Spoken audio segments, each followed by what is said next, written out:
I'm just putting 2 litres of water in, and I don't use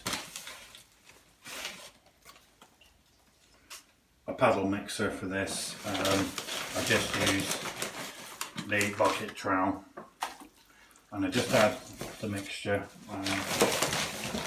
1 or 2 ways. When you're getting near to the end of the bag, you can just lift it up and pour it in. Yeah. And just give the mix.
So you got a nice smooth paste.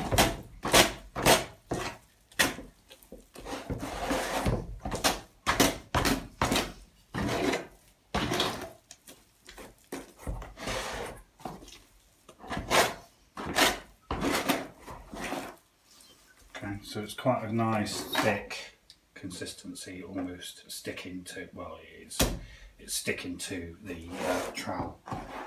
Okay, so whilst that's set, I'll leave that for a couple of minutes, and I'm just going to get this next board sorted out and cut. So I'll bring you back in a moment. So some nice big dollops.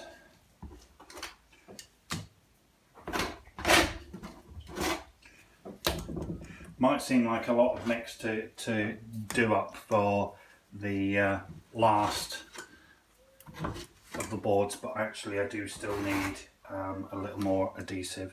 Anyway, just even the dots out, and then we'll put it in place.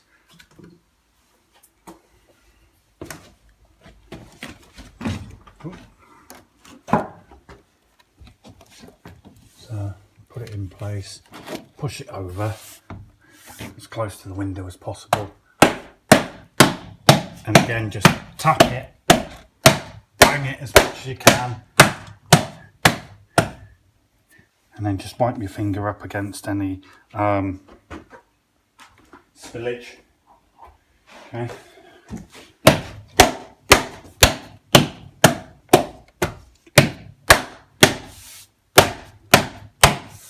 And that's that done. I'm just going to get the beading and the tools required for the next bit, okay? Okay, so I'm cutting the angle beading. I've shown you how to cut that, but I thought I'd just talk whilst I'm doing this as to, we know how, but you might not necessarily know why. Okay. Plaster itself has no strength. The strength comes from it being on a concrete wall or plasterboard. The corner beading gives it, the corners, the strength. Gives the corners the strength that it needs. But it's more than that. It'll actually give it,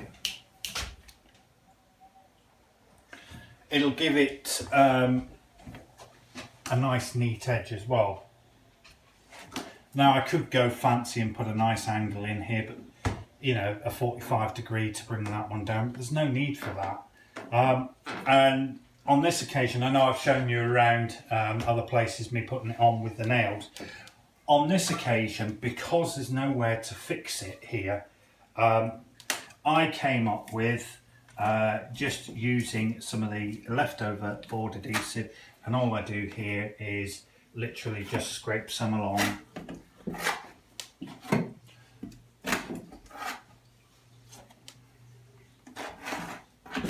And remember, these aren't tutorials, they're just how, you know, I've learnt to do things, and I'd like to pass on the, you know, the bits that I've learnt. I don't know if they're right or if they're wrong.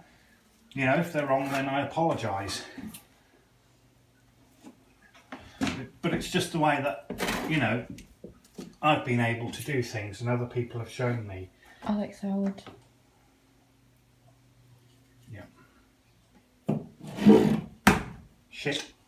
Shoot. Yeah.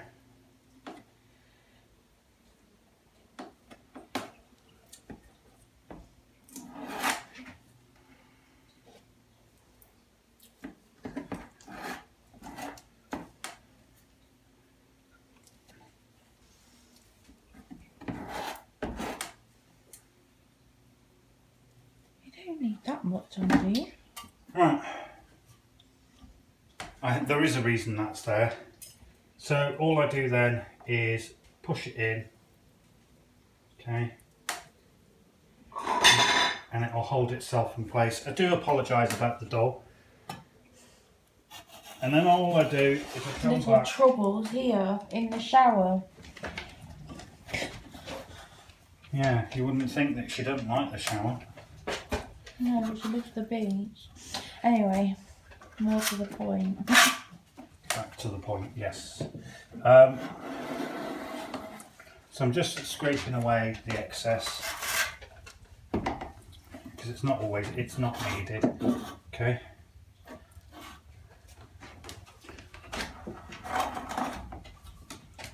And I've done this on all the windows on this floor because I didn't have, you know, any way of fixing the beading. And to be honest, it's worked. I did try a couple of other ways, but this just seems to be the best way I've found to do it. So we'll just come back along.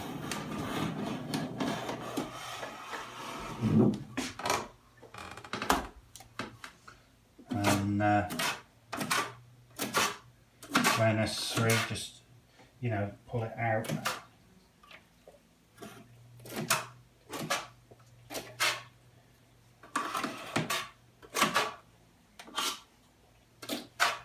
Okay. And smooth it out a little.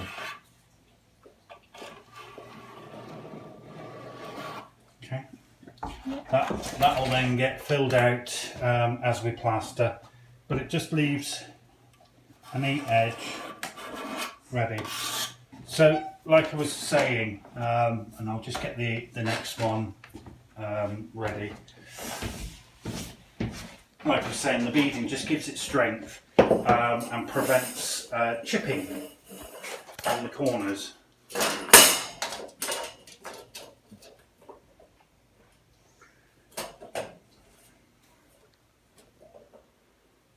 Okay, so I just put a little pencil mark at 64, which will be for the top. Okay, come in, snip it, flip it over, and do the same here.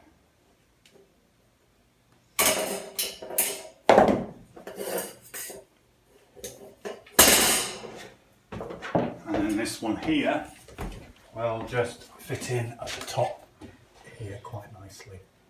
Okay? Yep. Like so. So I'm just going to put some more. Get that. So we just put in some more adhesive, and then I think when we've done this, I'll bring you back when You've got it all finished. yeah. and show you then. And Bye then for now. and then we'll move on to doing the scrim tape is next. Okay.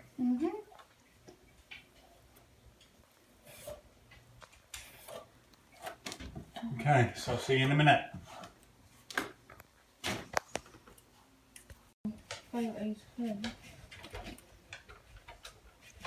You're on, love. You don't have to be straight of putting the scrim tape on, as long as it covers the joins.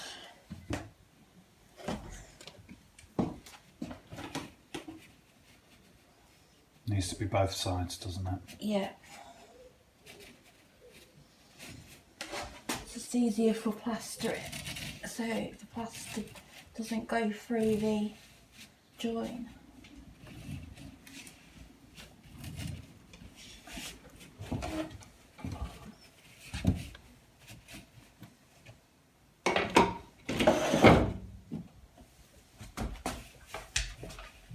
And your hands have got to be clean.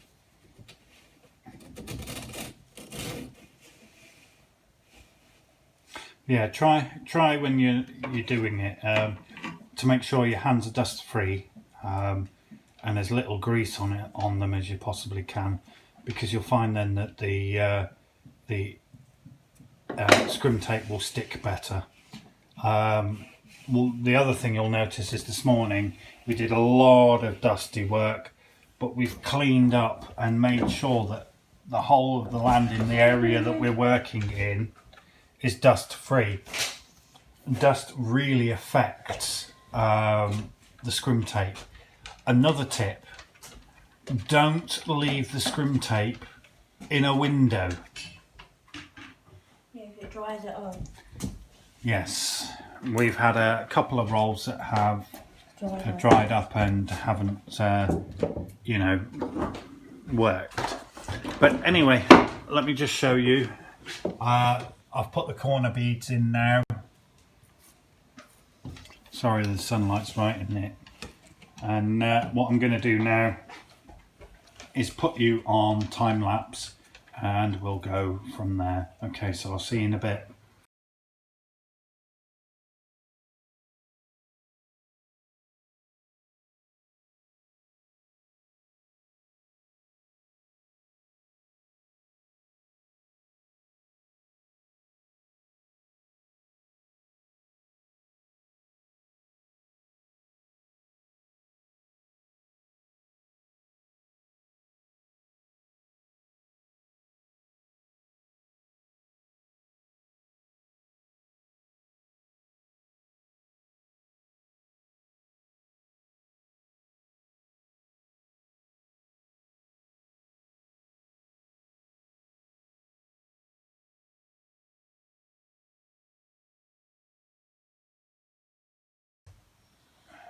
Hi, just an update to show you what's being done today.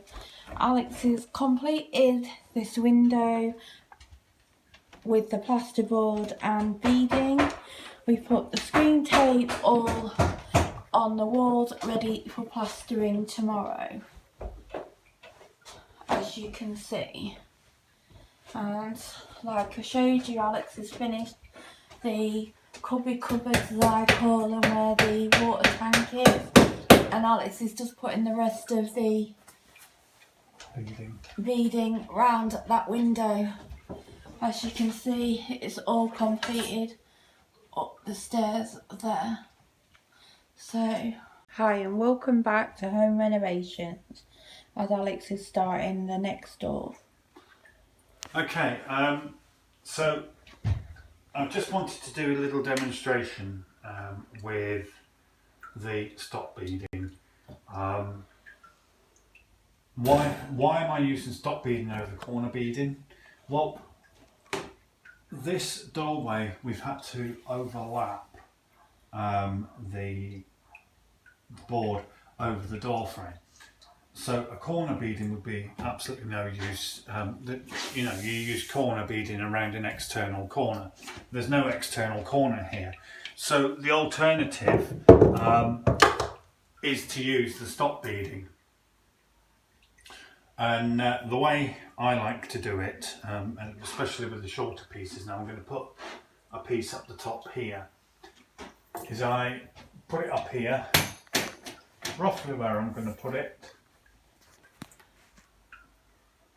bring it back slightly, that's it, and I'm just going to put a pencil mark exactly where I want to cut it, okay? Now I should really use some sort of pencil that can be seen on camera. So I've put my pencil mark in, and I'll just point it out just there, and I'm going to cut it.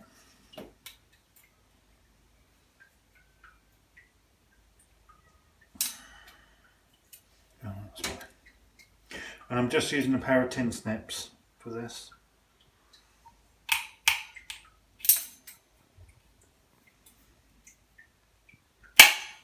Okay. Just got to remember which one it was that I needed. It's not that one. Okay. And what we do, make sure we got some nails in my hands, and again I'm using clout nails or roofer's nails.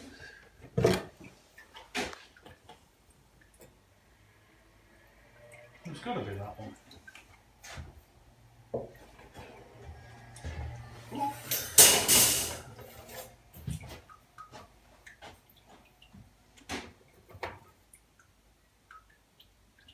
And so it is.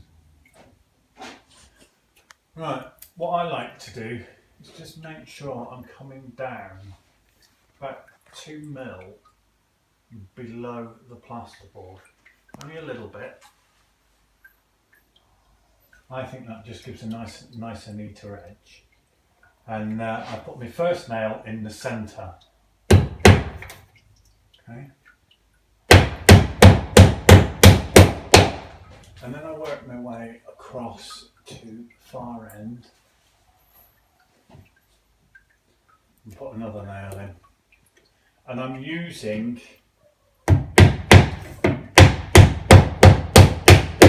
the little round holes that are provided towards the edge of the beading. Okay, come over this end and do the same thing, just pull it down a tad, that's it. And put another nail. Okay. That's perfectly fine there. Right. So, unfortunately long to put upright and do the same thing. So here I'm just going to take a measurement right from the floor up to the top of that beading,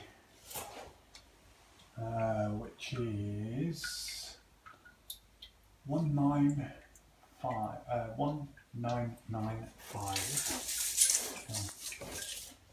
So I'm just going to cut 2 pieces of this, and then I'll bring you back. But it's the same process that I've just done up here. Measure it, mark it with a pencil and cut it, and put it on with nails. So I'll bring it back when I put the beading on here a second. Right, so I've cut it to length, and I'm just going to put it in. It's the same procedure as the top. The only difference is here I put it in at the top. The first nail. And just work my way down. I'm still making sure I've got a little tiny overlap. I just think that gives it a slightly neater edge than coming in flush. When we come to doing the finish,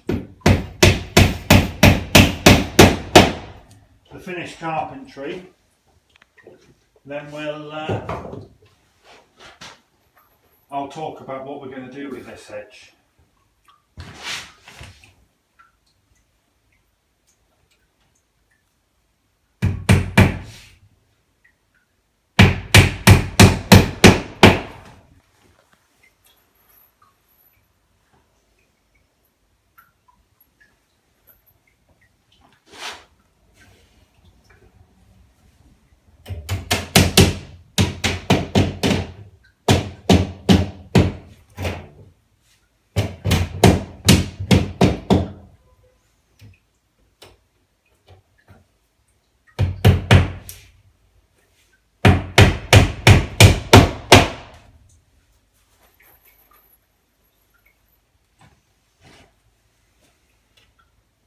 I'm actually glad this has happened, just a bit further up.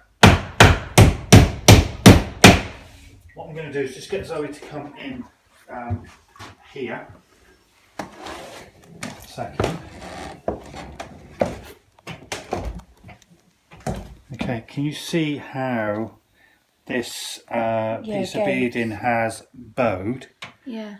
Right, to get over that, what I'm going to do is put an extra nail in against the edge there. Oh, try and get it in the right place. So I'll put it in there. Sorry.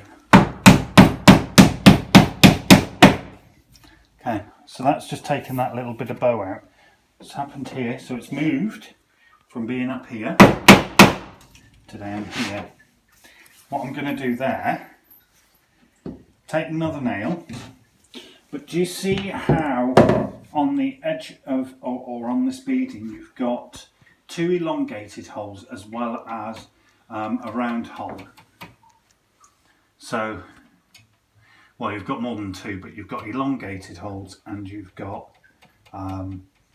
a round hole there, which is where I've been putting the nails. What I'm going to do here is come to the edge, okay, and I'm going to put the nail in there.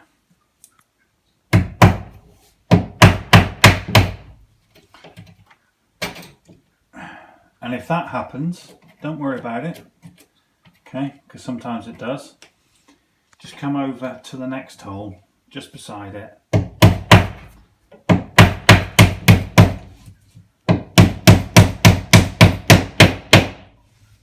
And it's just taken that bump out, okay, and it's made it nice and even, okay, and nice and straight. That'll give you a lovely edge when you plaster up to it, okay. So I'm going to put up the next one.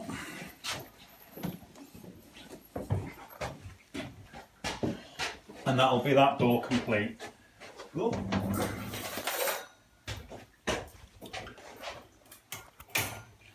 Oh, and I forgot to mention the bead itself, this part here. I mean, it's pretty obvious watching the videos, but I think I should mention it. This bit here comes to the edge of the door frame, not this piece here, okay? I know that's pretty obvious, but you know, it's worth mentioning.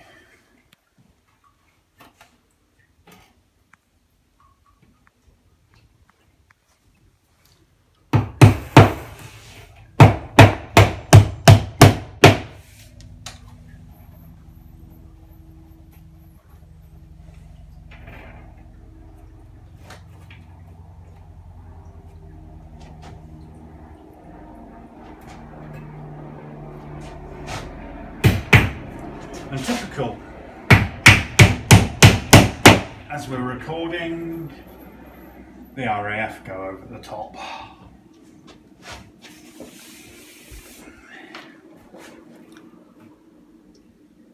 Okay, so just there.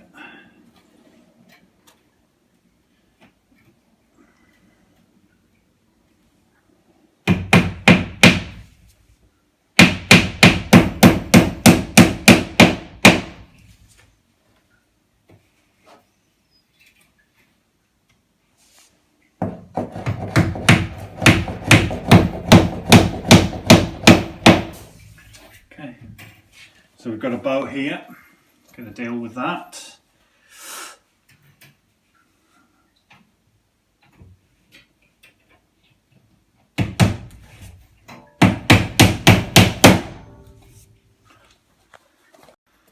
Those move down here, so we're going to do the same down here.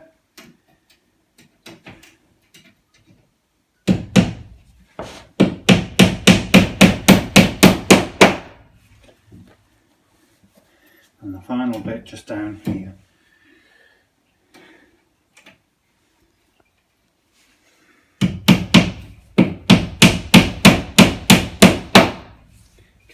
nice flat straight edge to work up to.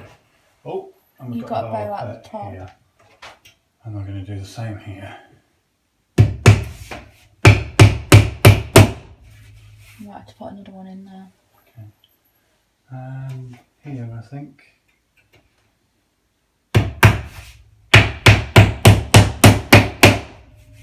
There we go. Okay, so that's that job done now. So that's the whole door frame done and dusted. Yep. Ready for plastering. So, stay safe if you can. Why not give it a go? I'm sure you can. If I can do it, anybody can.